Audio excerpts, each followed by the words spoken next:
nějakému závěru, tak by mě Ne, zajímalo. já jsem neříkala, že se chýlí k závěru. No, tak jsem to pochopil, já jsem říkala, že až to bude přemalováno, namalováno, dokresleno, bude to vyvěšeno, protože ty jsi mě ptal, kdy to vyvěsíme na webové stránky, takže já jsem psala, že to na webové stránky bude vyvěšeno v okamžiku, kdy bude projekt nějakým způsobem nebo bude splněno to, co bylo konstatováno v rámci toho zastupitelstva obce.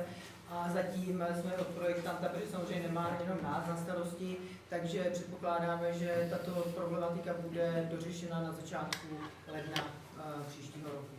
Jo, to znamená nějaké zadání už mu teda šlo, jestli mi dobře rozumím? No tak jasně, v souladu s tím, co bylo stanoveno v tom zastupitelstvu, což znamená, nechť se pokusí, ale samozřejmě v souladu se zákonnou úpravou dokreslit případně další parkovací místa. Dobře. Tak. Takže jestli můžeme pokročit, tak dovolím si usnesení číslo 4. Budeme řešit stavební záměr, který zde je nachystán na ulici Hlavní číslo 51. Za tím účelem jsem pozvala jako hosta projektanta, architekta, který má tuto problematiku na starost. Jedná se o obytný dům Vojkovice, o novostavbu. A dovolte mi, abych předala slovo panu inženýru Remo, asi se to neskloňuje, zřejmě bych řekla. Takže tak mi dovolte, abych mu předala slovo a ona vysvětlí a sdělí veškeré věci, které jsou v dané problematice potřeba. Je to v listinné podobě, takže bude to poskytnuto vám zastupitelům a případně, jestli můžu poprosit, možná jednou vás poprosím, jednou bych si uznala ten napisal. V podstatě jedná se o záměr demolice stávajícího objektu motelu, který je ve stavu, v jakém je, a nedá se už de facto nějakým způsobem vůbec udržet. A potom v podstatě na základě historické stopy, která tohle místo nebo tahle obec vždycky měla, a tohle místo se navrhuje nebo nízkopodlažní bytový dům o zhruba 20 bytových jednotkách, převážné části o garzonky, asi 14. Proběhlo samozřejmě, jenom ušlu situaci, nějaký dva pohledy. Záležitost proběhla veškerý řízení, včetně vyjadřovaček. Já spadám do režimu původního stavebního zákona, protože se k tomu vyjadřovali odborné plánování, takže po této stránce je všechno v pořádku. Navíc než jsem záměr dal na stavební úřad, tak jsem byl tady na obci ho představit. Prostě co se chystá dále, jestli je tam něco, co by obec měla jako žádost do toho implementovat, do toho projektu a tak dále. Takže udělal jsem to, si myslím, tak jak je slušnosti a je možný. Ten objekt, říkám, stávající historickou stopu, nově navěžený objekt, je jinak odsazený od uliční fronty, aby se tam trošičku nadýchla ta křižovatka na ulici Mlýnskou. A navržený objekt je asi o 2 metry nižší, než je stávající hmota. Navržený demolice, ale bohužel záměr investora je jasný, ten barák už je neudržitelný. Nejenom z hlediska stavebně technického stavu, ale z hlediska vytápění a už z hlediska vlastně vyžití jako takového, co se týče do původní zájezdní hostiny za restaurace ubytování, a to samozřejmě už je dávno pryč. S tím barákem se za těch 20, možná 30 vedly nějaké věci. Já se s investorem znám osobně, takže de facto je tam můj podpis od začátku z původní hospody, nějaký salon, pak prodejny a tak dále, ale to je de facto zachraňování nějakého stavu, je to prostě neudržitelné. Takže to, proč jsem tady je, že chceme narovnat, nebo nejenom, že představit a požádat vlastně obec o souhlas se záměrem, ale je to jakoby dopravní záměr. Požádali jsme o využití stávajícího sjezdu a chceme tam napravit ty záležitosti ohledně inženýrské síly. Je tam stávající jímka, že jsme chtěli jímku zrušit a napojit se do obecní kanalizace. To je vlastně důvod, proč je pro mě v této chvíli obec partnerem a samozřejmě musím se to dokázat a musím požádat o jeho stanovisko. To asi jako není úplně otázka na vás, já nemám absolutně problém s tím, aby tady ty byty všichni víme, že... Samozřejmě je to v souladu s územním plánem. Veškeré vyjadřovačky proběhly. Jo, takže... A jenom možná i ty na tebe, jako na... Já nevím, jestli my máme vůbec, jaký je záměr toho investora, co se týče potom těch nájemníků, jako by to tady vzniklo nějaké jako sociální bydlení, jako nějaké nepřizpůsobivé osoby. Nevím, jestli my máme vůbec možnost to nějakým způsobem... Po této stránce může být úplně v klidu. Jo, dobře. Já jsem třeba řekl, že převážná část jsou tak garzonky, ale ty garzonky mají nějakých 38 metrů čtverečních. Ty garzonky jsou dělané spíš jako starter byty, spíš naopak, protože v tom starter bytu o těchto metrech můžete žít sám, můžete tam žít s přípravníky, můžete tam žít s manželem, ještě s prvním dítětem. Jo, takže je to prostě taková pomoc. Já dělám svou práci 30 let, já jsem v Baltě, jsem dodělal komplex 200 bytů, v Přímětícím na Zvojenecku dělám bytu, velký bytové jednou v Jihlavě a sleduju ty trendy, o co je prostě zážitě, co je požadavek a samozřejmě souvisí to s tou kupní silou těch lidí, na co si můžou dovolit, na peníze už si můžou dovolit nakoupit a stav energie a tak dále, takže doba, kdy 18-20 metrové garzonky jsou pryč, ale ti lidi si můžou dovolit 50-60 metrové byt, ale potřebují nějakým způsobem žít. A máme vyzkoušené, že opravdu na těch 38 metrů čtverečních můžete být prostě po dobu poměrně značnou, i nejenom sám, ale jsem řekl, klidně s tím dítětem a tak dále. Ještě jeden dotaz, že jste říkal, že tam těch bytů má být 20. A kolik je tam parkovacích míst? V podstatě do němu reklamu, protože dneska, když se podíváte na tu korporační situaci, dneska je tam 18 parkovacích, přestože jsem úplně nad rámec výpočtu, ale to je jedna z věcí po dohodě s obcí. My uděláme co být to parkovací stání. Když se na to podíváte, ten vnitroblok, ten pozemek je nějakým způsobem ohraničený. Je to furt jedna parcela. Furt jedna parcela.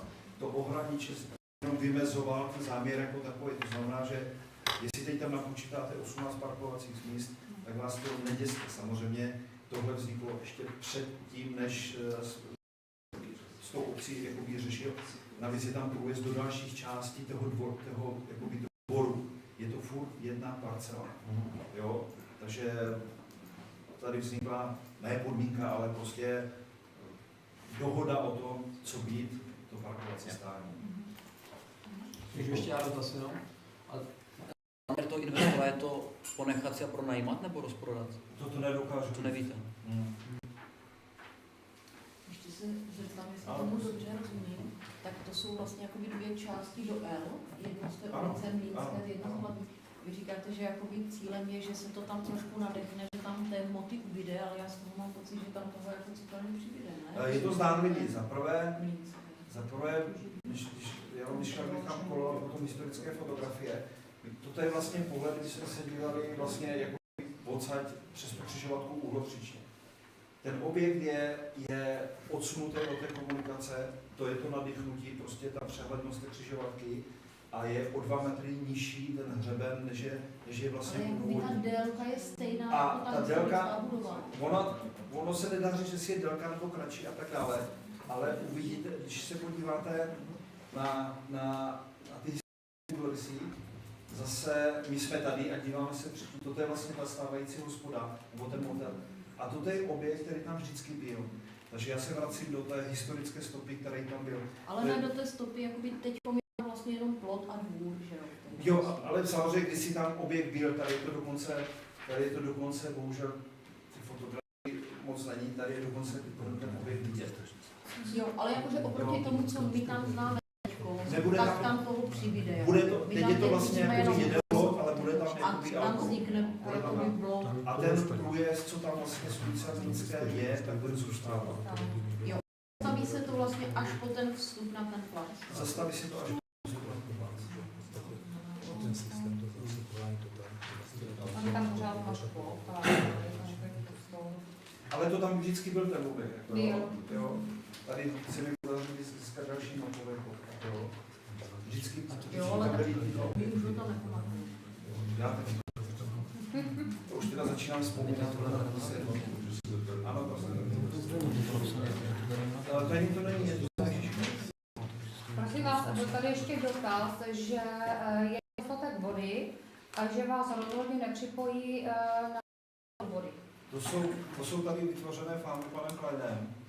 Protože pan Klein si možná neuvědomuje, že já mám stávající připojku a já nepotřebuji od nich, už jsem to opakovaně prezentoval, nejenom na svazku, ale i na VASE, správní organizaci, že já nepotřebuji ani kubik navíc. Protože využívám kombinovaný zdroj, já využívám dneska podle stávající spotřeby, když to jdu za poslední rok, že dneska de facto ten hotel funguje jako bytový dům. Jo, tam bydlí ukrajinské rodiny, s dětmi se vaří, peře a tak dále. Je tam za poslední rok a je tam 301 kubíků. Takže já když vezmu 301 kubíků, spočítám to na ten navrhovaný počet lidí a tak dále a doplním to, která tam je, která je oficiální, která má rozbory, která je povolená. Já nepotřebuju od pana Kleina ani litr navíc. Takže nechápu postoj, protože samozřejmě s lidmi kolem vás se znám a který mi prostě řekli, prosím vás, my tomu rozumíme, my jsme vám to hned povolili, ale je to tady nějaké, něco se tady děje, pan Klein se mi, protože my jsme se potkali, jakoby, my jsme si to vysvětlili, navíc na tu myšlenku, vlastně zatáhnout tu stávající studiu do té spotřeby. Samozřejmě ze studní by se řešila jenom jako užitková voda, přestože je to na hranici pitné vody. No a já jsem si nechal udělat nový rozbor, nechali jsme si udělat novou technologii a zhruba oproti investici asi 80 000 ta voda z té studny je pitná. Tam je jenom hraniční prostě limit, dusičná voda, veškeré záležitosti jsou normálně pitné. Jo, ale my s tím počítáme jenom v rámci jakoby užitkové vody, splachování, praní a tak dále. Já jsem ráda, že Přestože jsem opakovaně prezentoval, dohádal, vypočítával vším, že nepotřebujeme ani litr navíc. Takhle, musím říct na jednu stranu jednu věc. Já jsem v prvopočátku v rámci žádostí na svazek a na vasku žádal o nové nápojné místo. Dneska ve dvoře je vlastně samostatný objekt, který je napojený na ten objekt toho motelu. A jelikož dáváme do pořádku veškeré inženýrské sítě, to znamená, že chceme zrušit výjimku, chceme zezadu napojit na tu kanalizaci a tak dále, to jsme chtěli, že uděláme samostatnou připojku na ten dům, který je v tom interbloku, ten rodinný dům. Jo, jako je prostě ano, je tam. Tak na to jsem dostal, jakoby, protože tady jsem zase, já nerozumím jedné věci, rozumím zákonu, nerozumím tomu, proč, když jsem tuhle žádost v souladu se zákonem dával na vlastníka sítí, mě odpovídala Vaska. Je to absurdní situace. Dobře, bylo mi vysvětleno, že fakt není vody, navíc jsme vodu nebo tu spotřebu podle výpočtu, proto jsme až v následném kroce vlastně si vzali tu opravdu skutečnou spotřebu toho domu, co to má, takže jsme to opravili na skutečnou spotřebu. Opět jsme se nám nepodařili, tak jsme to potom udělali následně, přestože už jsme to omezili vlastně, že už z té druhé žádosti vyplývalo, že my nepotřebujeme ani litr navíc. Tak jsme to, dobře, nebudeme dělat novou přípojku, to znamená, my jsme zrušili přípojku, takže de facto další žádost, která šla na svazek jako vlastníka ze zákona, že žádáme o souhlas s činností o ochranném pásmu. Do dneška, než jsem nedostal kladnou odpověď, ale dokonce jsem dostal odpověď, že jsem nevěděl, jestli mám podat na svazek trestní oznámení, nebo co mám dělat. Jo. Protože já prostě podle zákona, ještě tam cituju zákon, jinak pro vás je to zákon, je to paragraf 94L, zákona 183 z roku 2006, kde musím požádat vlastníka. A mě na to svazek obcí odpoví, my jsme tuto záležitost podstoupili Vasce v souladu se zákonem. Prosím vás, ti lidi neumí, oni ty zákony nejsou schopni se ani přečíst. Tak co chcete? Takže teď je to na straně ne Vasky, mě Vaska není partnerem. Určitě. Jo, není. Pro mě je vlastník. Já jsem zrušil nové nápojné místo, takže ten rodinný dům bude napojený z té jedné připojky, protože jsem logicky v souladu se zákonem požádal o činnost v ochranném pásmu. Vodu v tomto případě. Takže čekám na stanovisko a samozřejmě podle toho následně budu se ještě zeptám, je tohleto otázka, omlouvám se, je tohleto otázka jako na obec? Není. Vůbec. To není otázka o obci. Jo, Byl jsem do... jestli my to tady jako máme řešit, nebudu Vás se to- polemizovat, nebudu polemizovat o tom, jestli rodině s malým dítětem bude stačit 15 kubíků na rok, nemyslím si to, ale to... Ale tam není 15 kubíků. Tak říkal jste 308 kubíků a 20 bytů. No pozor, ale mluvíme o pitné vodě. Jasně. A Už je tam já teda nevím, jestli je problém jakoby s kapacitou pitné vody nebo s kapacitou stočního jakoby čističky, jo, nevím, to neřeším. Ale myslím si, že Údajně je problém s kapacitou pitné vody. to vůbec jako není otázka na obec, jo. Není, ale posledně se to tady řešilo. Jo, ale já potřebuji se tomu taky vyjádřit, nařčen, že Klein nedá vodu, jako. Klein žádnou vodu nemá, prosím vás, jako. Vy dobře sám víte a znáte celou tu historii, kterou jsme si prošli vlastně, když jsem byl na návštěvě u pana Šišky na kafičku a kde jsme tuto věc řešili. Abyste měl v obraze, tak Vodárenská akciová společnost je celá ze 100% vlastníkem municipality, čili Vodárenská akciová společnost z zákona a o dohodech a kanalizacích na základě pachtovní smlouvy a provozní smlouvy provozuje veškerý náš svazkový majetek, do kterého my vlastně investujeme miliony a miliony korun. A Vodárenská akciová společnost je odborný konzultant, protože v podstatě na to, jak se v tom nezaciklil. Vy jste mě potvrdil přesně, co vám říkám. Já se zákona musím požádat vlastníka. Nechte mě dokončit myšlenku. Jo. Proč mě odkazujete na nějaký servisní stav? Jako... Ale nechte mě dokončit, prosím vás, větu aspoň. Já jsem neskákal taky do řečí a musím se navzájem respektovat. Čili náš odborný konzultant, díky tomu, že máme velký převis, co se týče akumulace pitné vody, tak máme tuto skutečnost k svazku. A začíná vydávat záporná stanoviska k napojování na pitnou vodu do doby, kdy se postaví na výhoně další komora o kapacitě 1500 kubíků. 1500 kubíků, což obnáší investici zhruba včetně vytlačního potrubí kolem 50 milionů korun. To je věc, kterou jsem měl tam někde v bodě různé a měl jsem informovat zastupitele. Čili ta Vodárenská akciová společnost v zastoupení paní Klímové vám napsala záporné stanovisko a řekla, že zkrátka tu vodu dostat nemůžete, protože kapacita vlastně našeho zdroje a proto, aby se nám ten systém zásobování obyvatel... Ale vy mi chcete říct, že dneska je stávající spotřeba stávajícího objektu. My ten barák takhle vememe, dáme pryč, dáme nový a vy nám nedáte stávající spotřebu, to nám chcete říct? No já vám chci říct jinou věc, jako, kterou jsem tady neřekl nahlas. Jako, já jsem chtěl mimo jiné říct taky to, že tam v tom baráku je taková pošmorná historie. A já ji tady nechci otvírat. A vy dobře víte, jaká je tam historie. Takže jestli zastupujete vlastníka ze vším všudy, tak si taky přiznejme vlastně, jakým způsobem se tam hospodařil třeba se stočným, že se za x let neplatilo vodárenské stočné, a to ve výši 350 kubíků ročně.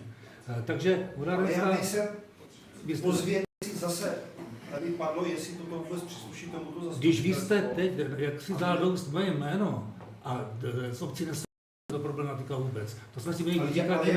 Prosím vás, pane Klein, jak to souvisí toto, co teď otvíráte? Já jsem ten barák v životě nevlastnil, to neříkejte mně. Jestli máte pocit, že na někom bylo spácháno příkoří, tak to řešte. Ale řešte to, ale proč to řešíte tady na zastupitelstvu? Já oplácím stejnou minci jako vy. Ale vy jste se do toho zase zaciklil. Ale ne, zaciklil. Vy jste se nevzal do...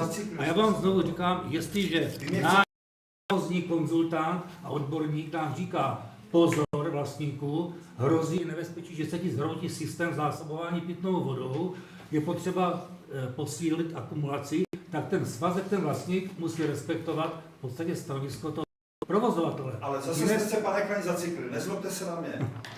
Nezlobte se na mě, vy tady vykládáte pohádku, takže znovu, když vám doložím, že nepotřebuju od vás ani litr navíc, a váš odborný konzultant vám řekne, že se vám zhroutí soustava, my nevstavíme na rouce zelené.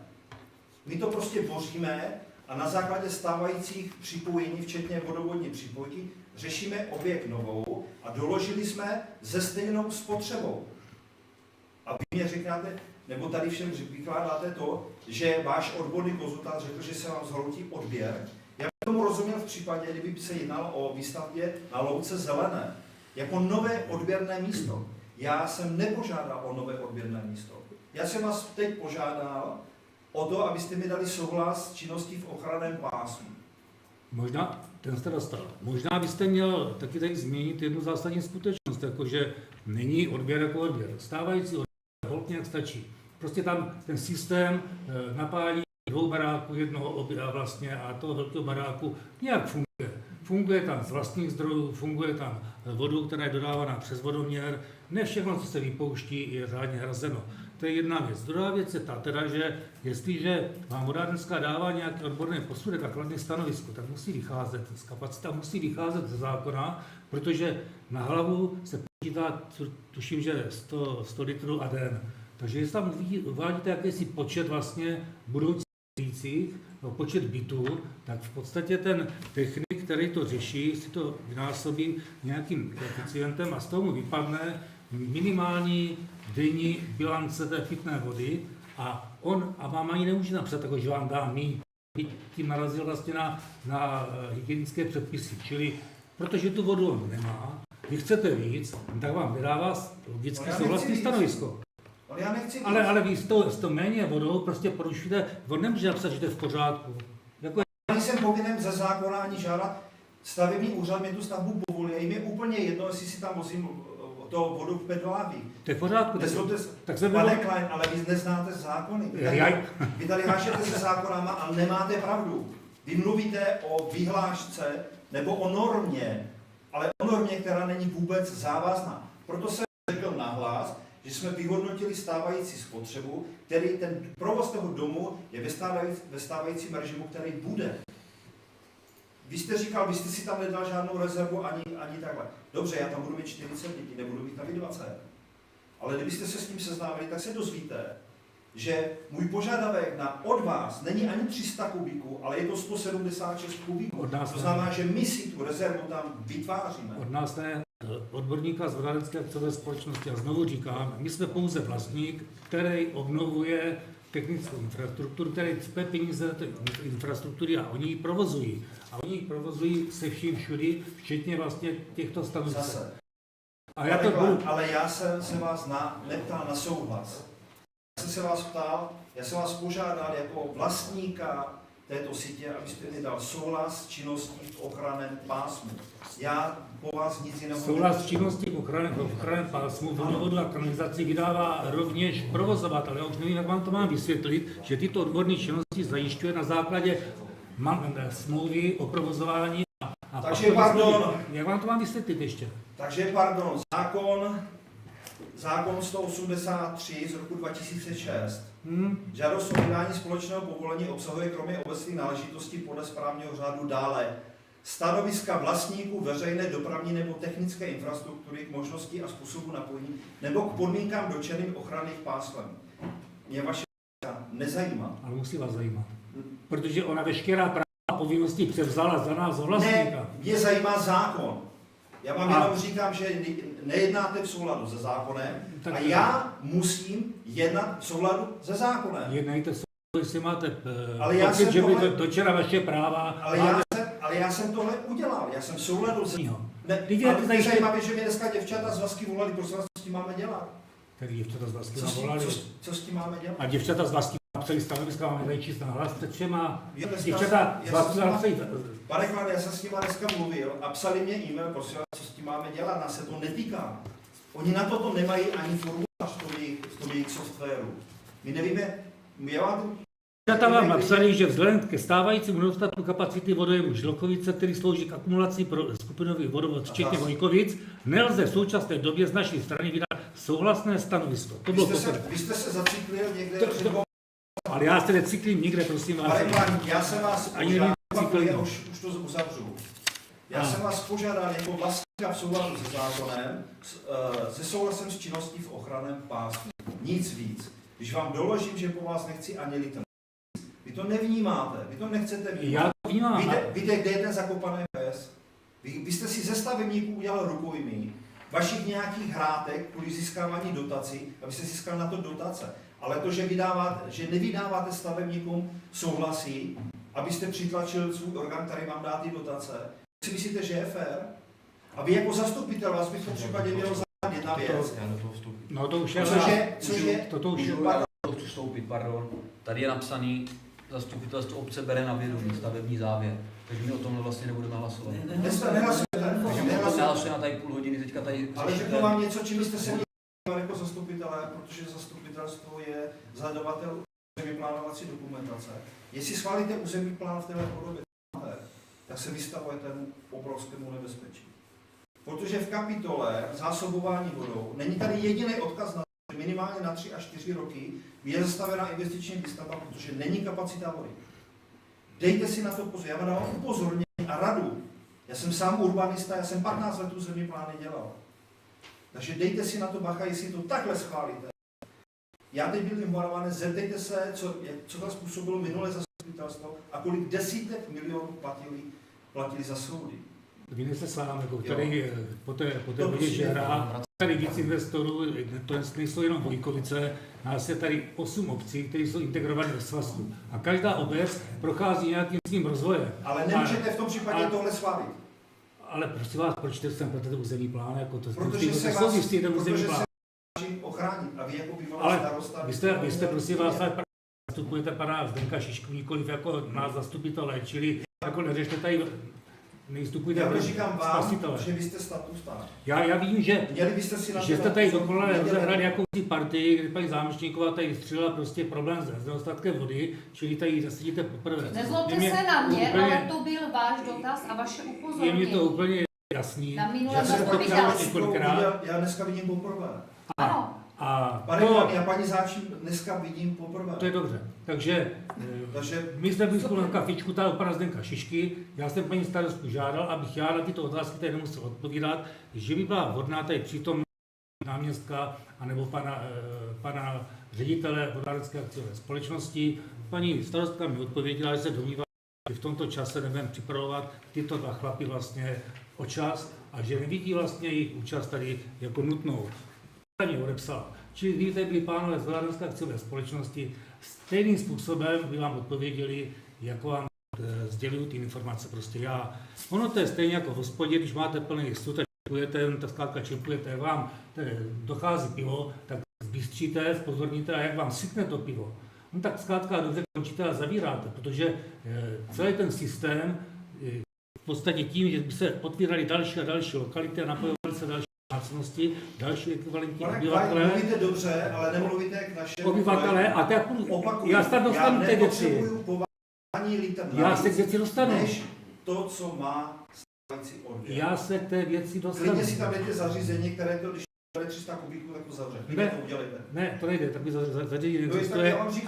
Ani nám to zákon neumožňuje tady tohle, to je právně napadnutelné. Nemůže omezovat nikoho vlastně odběru a nedá se nikomu stanovit ani žádný limit, který smí překročit, prosím vás. Takže ta stavba se posuzuje jako celé.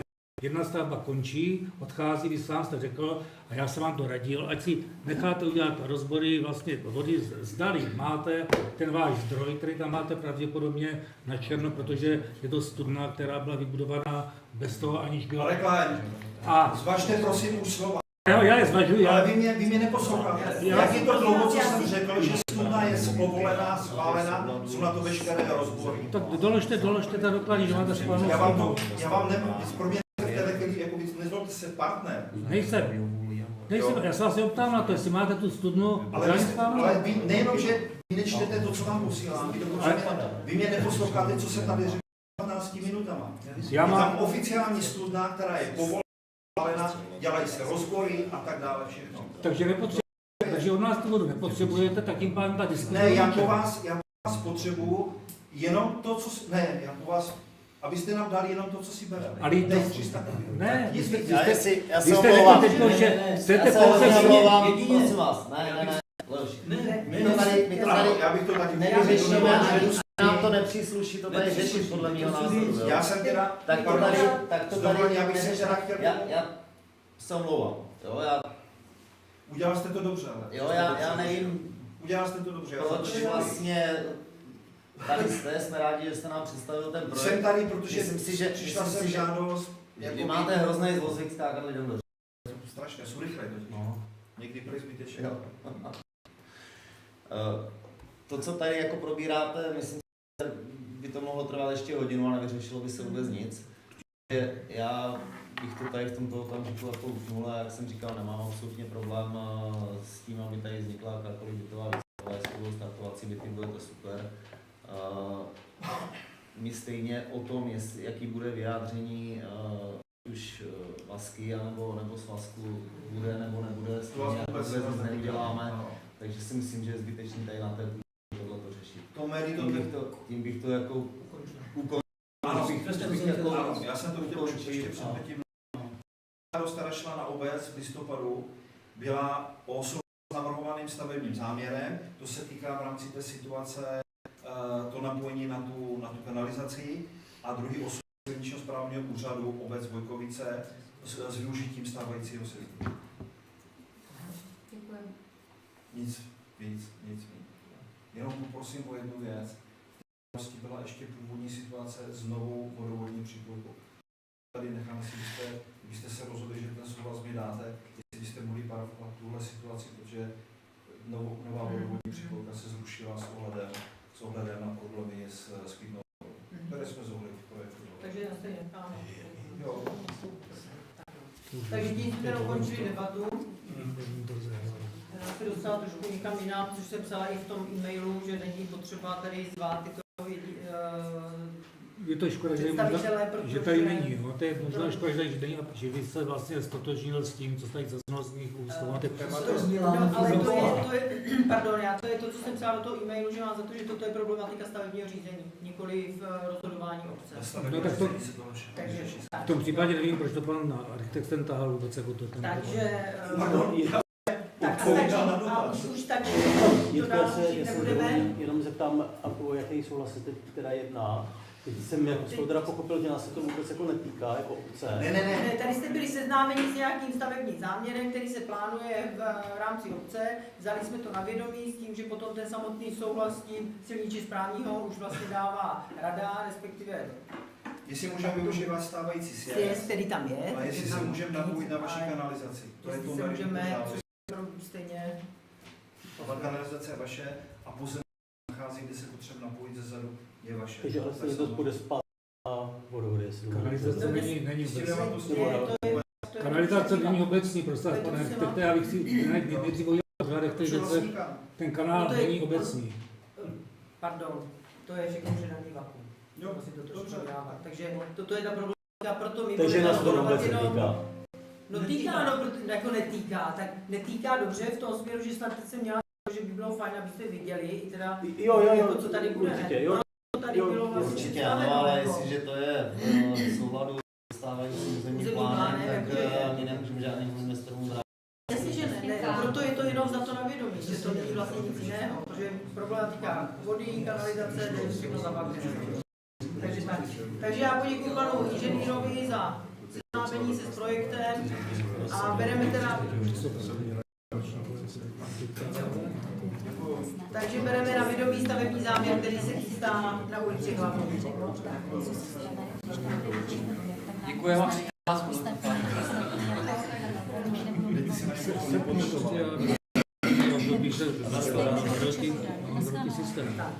Dostáváme se k dalšímu bodu dnešního zasedání zastupitelstva. Jedná se o rozpočtové provizorium na rok 2025. Jedná se o standardní věc, která se řeší na každým rokem, takže předpokládám, že k tomu asi není víc co říct. Takže jestli mohu, zastupitelstvo obce Vojkovice schvaluje rozpočtové provizorium na rok 2025. Kdo je pro?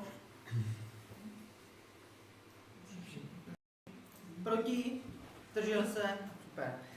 Pak zde máme rozpočtové opatření číslo 14. Zastupitelstvo obce Vojkovice schvaluje rozpočtové opatření číslo 14/2024. Nevím, jestli k tomu někdo něco chcete, nebo jestli to můžeme bez dalšího schválit. Podklady jste tady. Takže jestli můžu hlasovat, tak kdo je pro? Proti? Zdržel se? Dalším bodem číslo 7 je zastupitelstvo obce Vojkovice schvaluje pověření starostky obce Vojkovice paní Juditky Šmídové k provádění nezbytně nutných rozpočtových opatření v plném rozsahu k 31.12.2024 s tím, že tato rozpočtová opatření pak budou předkládána na první zasedání zastupitelstva obce v roce 2025. Opět se jedná o běžné standardní postup, takže jestli mohu dál hlasovat, kdo je pro. Já nevím, jestli jsme tam dávali nějaký limit. Myslím si, že tam nejsou si jisté, jestli tam Na nebylo. konci roku ne, tam je to potom v průběhu toho roku, tam se měla 500 000. A na konci roku jsou to ta nezbytně nutná opatření, což jsou vlastně standardní platby, elektrika, voda, plyn, platby za zaměstnance, tak tam žádné není.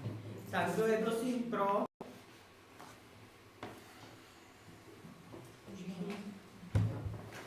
Tak, dalším bodem je protokol o předání a převzetí řízení v katastru obce Vojkovice. Jedná se o zařízení, která jsou u Šimloch, jedná se o tady tu výsadbu těch biokoridorů.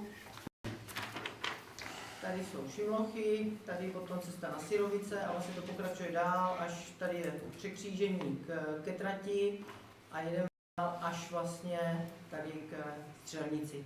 Jedná se o biokoridory, které byly vysázeny státním pozemkovým úřadem. Uplynula doba udržitelnosti a bude nám to předáváno obci fyzicky zřejmě na přelomu, respektive v lednu příštího roku, až to všechno státní pozemkový úřad zprocesuje s platbami a s dalšími věcmi.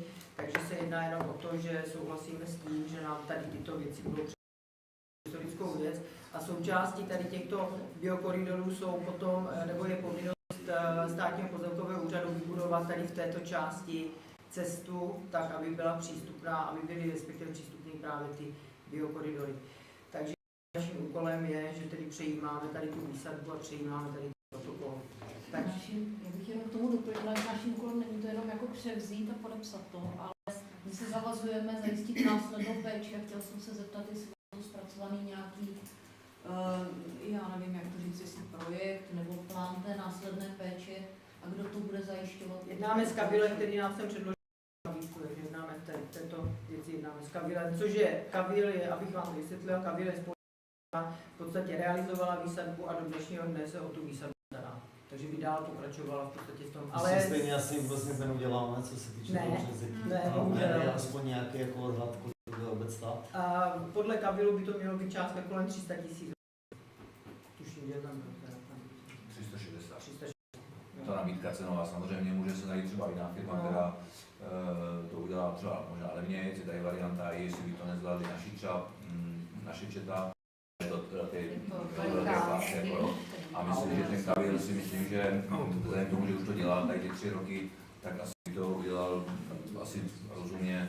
Tam jde o to, aby se to třeba nějak neponičilo, kdyby tam člověk prostě někoho, nevím, je to ještě asi přemýšlet. Vidíme, co ještě vypadne z jiných třeba firem nebo takhle. Kolikrát za rok se tu setká? Jsou 2krát. Tak jestli k tomu nic nemáte, tak zastupitelstvo obce Vojkovice schvaluje protokol o předání a převzetí společných zařízení právu Vojkovice u Židlochovic, okres Brno-Venko, jimž předávající Česká republika státní pozemkový úřad předává a obec Vojkovice přejímá výsadbu prvků úses biokoridory K1, K2 a biocentrum BC1 vše v KU Vojkovice u Židlochovic na LV 10001. Prosím pro. Tak, dalším bodem máme zde uzavření smlouvy s cyklistickou stezkou Brno-Vídeň. Jedná se o cyklostezku, která bude realizována na úseku mezi Vojkovicema a Hrušovany. Vzhledem k tomu, že investorem, respektive stavebníkem, bude cyklistická stezka, nikoli obec a bude se stavět na obecních pozemcích, je třeba, aby jsme jako vlastní pozemku dali stavebníkový souhlas s tím, že tam tu stavbu může zrealizovat. O nic jiného se nejedná v okamžiku, protože cyklostezka dostává taktéž dotace tady na tuto problematiku a po skončení doby udržitelnosti, což je doba 5 let, bude cyklostezka předána do majetku obce. Tak předpokládám, už jsme to tady o tom hlasovali několikrát, takže já si dovolím tedy přečíst usnesení. Zastupitelstvo obce Vojkovice schvaluje uzavření smlouvy s cyklistickou stezkou Brno-Vídeň DSO Masarykova 100 667 01 Židlochovice IČO 750 459 74 o právu provést stavbu, a to dostavba bezpečných úseků na cyklotrase Brno-Vídeň na území České republiky, úsek SO 03 Vojkovice Hrušovany. Kdo je proti? Zdržel se? Fajn. Tak, dalším bodem dnešního zastupitelstva je schválení bezúplatného předání pozemku 757/5 v KU Vojkovice Židlochovic. Dostává to pozemek, který nám předává zase Česká republika, Úřad pro zastupování státu ve věcech majetkových, a jedná se o pozemek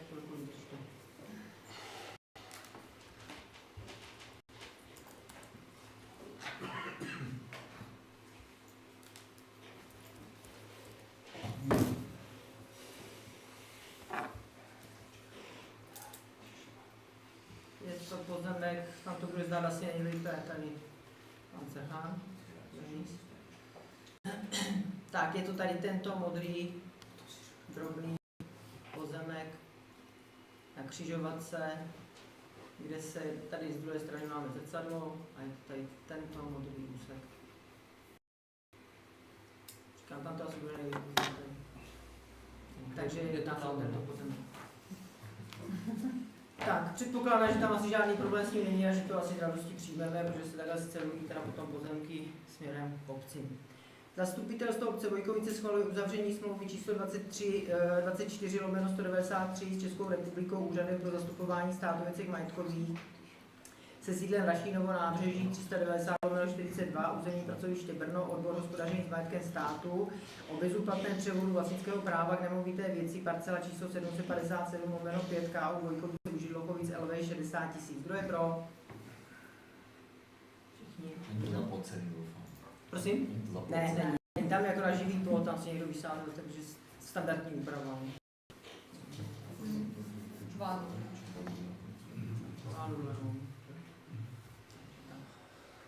Tak a teď se dostáváme k bodu číslo 11. Jedná se o prodej části, o který si tady požádal zastupitel. Jedná se o tuto část.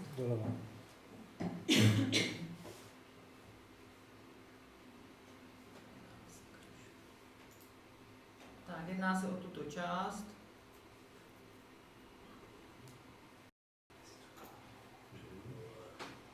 O cukru, tady vlastně ta zeleň, která se zde nachází v dané lokalitě. Rada má za to, že by se to prodávat nemělo. Stejný požadavek tady byl v roce 2018 a bylo rozhodnuto obdobným způsobem, že prodej přístupováno nebude.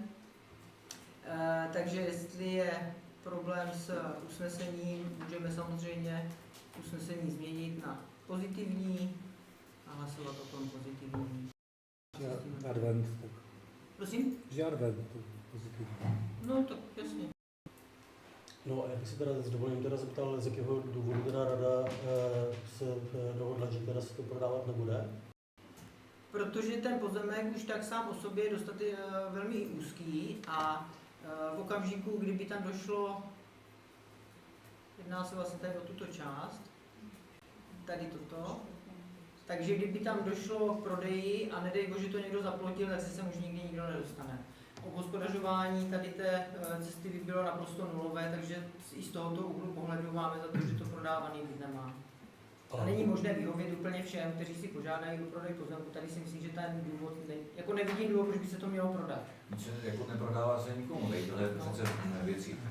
No, a těch žádostí už tady bylo plno, si myslím, a stejný důvod byl i v roce 2018, myslím, že tady seděli a vlastně, když se odprodávají pozemky, tak sám to ví, že se odprodávají, když se narovnávají nějaké nepravosti a už tady je to nám zrušený teda tím, jak to tam má Míša, a ještě to znova zrušit, což už bude vlastně nevratný ten stav potom, tak já na to se na mě taky super proti. No. Rozumím. Já bych teda s dovolením tady pustil záznam z zastupitelstva předposledního, kdy jsem se i na tohleto ptal, jako jakým způsobem se stavět k prodeji pozemků a vlastně tohleto znělo od Jitky. Doufám, že to bude slyšet.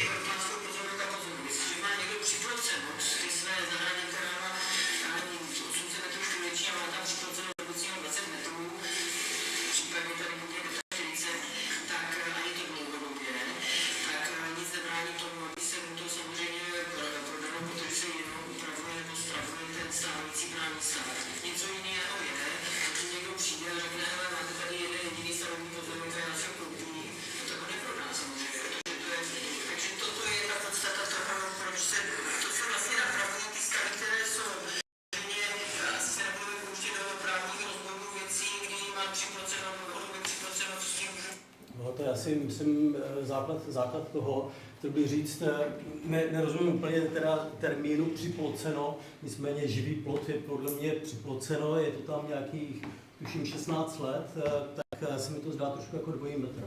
No toto není připloceno. Připlocený se samozřejmě myslí pevný plot. Živý plot není pevný plot. Už je podle mě teď jako slovíčkaření. Není, zapomeň na to, Roman, že to je slovíčkaření. To není žádný slovíčkaření. To je může být do jednoho dne pryč, musí tak, a to jsou nesmysly. Zaměřuješ tady úplně jiný pozemky s jinými pozemkama. To je naprosto nelogický. Já možná vysvětlím ten rozdíl, který v tom je v okamžiku, kdy tam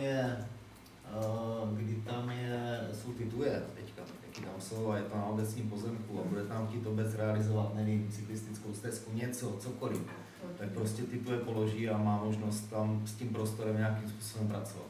V okamžiku, kdy ta obec ti to prodá a ty to zaplatíš, tak už ti nikdy nic neudělá. To je ten rozdíl asi jako... Tomu rozumím, jo, ale prodávaly se tady prostě pozemky, kde jako si myslím, že byly stejné problémy typu parkování a tak dále, bylo to zaplocený, prodalo se to a s tím problém nebyl. Pozemky, které byly zaplocený, historicky, že někdo měl 20 roků postavený plot, Jožka Hlíva, se tady řešil pan Intra, nebo jak se jmenuje, to je něco jiného, si myslím. Jo? Toto je opravdu pozemek, který ten plot je jakoby na hranici toho pozemku a to, že tam jsou nějaké dvoje 10-15 let, jasně jsou tam, teď ničemu nevadí, ale v okamžiku, kdy tam vůbec bude chtít něco jako realizovat, tak má možnost s tím prostorem pracovat. Pokud dneska bychom tady rozhodli, že to prodáme a zaplatí si to, tak už s tím to zpátky nikdy nevezme. Tak ale to je stejný princip. Přece pokud někdo má oploceno, prostě má oploceno obecní a obec tam bude chtít nějakým způsobem potřebovat udělat třeba parkovací místa, tak podle mě je úplně stejný. Je asi rozdíl v tom, když si někdo jako oplotí vědomě cizí pozemek, a teď je asi jedno, jestli je obecní nebo nějakého jiného vlastníka, tak je to asi něco jiného, než pokud ten pozemek je opravdu zaplocený dlouhodobě, i třeba ve víře, že může se stát, co se týče zaměření nebo něco mohlo proběhnout špatným způsobem a těch případů je jako poměrně dost. Jako, já si dovedu představit, že zaměření může proběhnout prostě v rámci půl metru, 20 cm. To si jako dovedu představit, že se pak omylem prostě to postaví někde vedle. Ale jestliže se prostě prodává potom metr a půl pozemku prostě šíře, to asi nebude jako... To jsou, Romane, prosím tě, to jsou dlouhodobě řešené věci. To je taky prostě, ne. toto je, a tak jak jsem to řekla, platí to i pro toto. Tam, kde je to připloceno, je to jasný, je to většinou dlouhodobá záležitost, historicky daná záležitost, proto je třeba to napravit ten právní stav. Tam, kde je to v touto formou, to by pak si mohl udělat každý. Nasází si živý plot a řekne, hele, to je moje a já si to beru. Ne, prostě toto není zaploceno, toto není připloceno. Můžu se ještě zeptat, co je důvodem? Já jsem to psal i v té žádosti, že tam chci udělat elektrickou bránu, abych mohl zajíždět na ten pozemek a tam nějaký... Tam se to vědomě zužuje, že? Samozřejmě ten pozemek je úzký už tak, takže tím se to ještě zužuje o to víc, že? Takže to samozřejmě něco jiného, když je to posazení někde, to samozřejmě tak zásadně nevadí, ale tam opravdu ten zúží. V podstatě to bude jako na úrovni vlastně tak, jak to je. Já vím, ale jako definitivně se to... O to jde. Už to tady zaznělo na začátku, že? To je jako já mám před barákem mám taky ploteček malej, ale jenom zlatě. A je to obecní. A kdyby přišli a potřebovali tam dělat nějaké opravy, Tak tam jsou sítě, jsou samozřejmě, tam to je jiný sítě. příklad, ale Romane, jako neber to osobně, Ale já to neodkupujeme není to. Prostě, no. nic, jako že bychom šli proti tobě nebo něco, ale já prostě chci držet tu linii všem stejně, jako v té obci. Já v tomto nezlob se na mě, ale tak jak chtěla třeba paní Cachová tam si koupit kousek pozemku za svou bránu, tak jsme jí to taky neprodali. A teďka, když to odprodáme tobě, tak ona pak přijde a řekne, jako, tak mu jste prodali, já nám ne. A ten... Jmenuje se to živý plot. Plot. To jsou tam Romane, že... Dobrý, nechme to bejt. Bude tam tráva. Nechme to bejt. Pojďme hlasovat. Takže měním to zase usnesení, abych teda splnila, co jsem slíbila. Takže zastupitelstvo obce Vojkovice schvaluje prodej části pozemků, parcela číslo 1440 KU Vojkovice u Židlochovic LV 10001 v rozsahu 30 metrů čtverečních dle situačního zápisu v katastrální mapě. Kdo je pro prodej? Kdo je proti prodeji? 8. Kdo se zdržel? 15.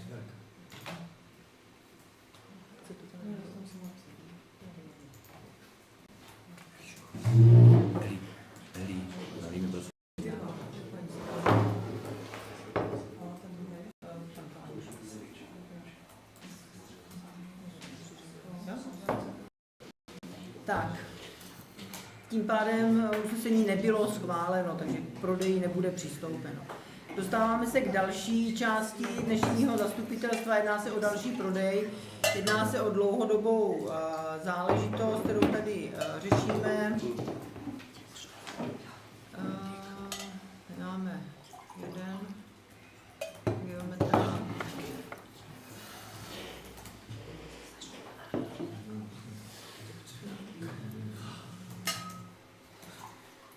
Tak, jedná se tady, to spíš ne. Tak.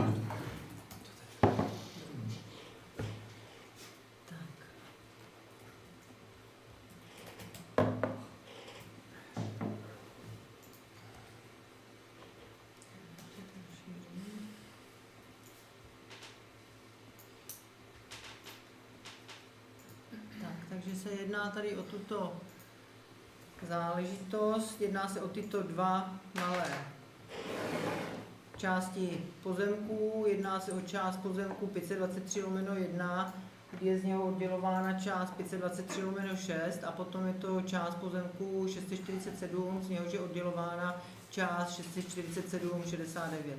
Celkově se jedná o tady ta část 523/6 má podle geometrického plánu 15 metrů čtverečních, tady ta 647/69 má 9 metrů čtverečních, dohromady je to teda 24 metrů čtverečních. Abych to asi ukázala i na...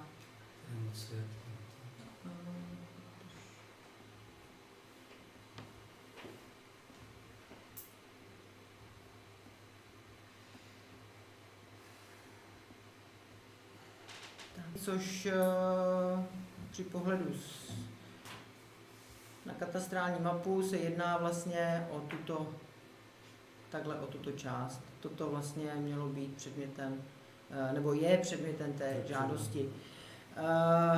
V tomto případě opět se jedná tedy o negativní usnesení, nicméně budeme hlasovat tedy v tom pozitivní slova smyslu a pak následně, když jsou ty Vánoce, a potom následně v tom negativním. Žadatelem je stejný, máme za to, rada se domnívá, že není důvod, nebo že prodej je spíše nevhodný než vhodný, takže spíše právě proto bylo dáno to negativní usnesení. Nevím, jestli k tomu někdo něco máte nebo nemáte. Jestli můžu, tak zastupitelstvo obce Vojkovice schvaluje prodej části pozemku, parcela číslo 523/1 o výměře 180 metrů čtverečních podle geometrického plánu 1294/390/2022 označeno jako parcela číslo 523/7 v KU Vojkovice u Židlochovic, zapsáno v katastru nemovitostí vydaném katastrálním úřadem pro Jihomoravský kraj, katastrální pracoviště Brno Venkov na LV 10001 pro obec Vojkovice KU Vojkovice u Židlochovic. Takže nyní budeme hlasovat o tom, kdo je. Dovolím zeptat třetí. No, Chtěl jsem se zeptat, když se tam dělal ten geometrák, to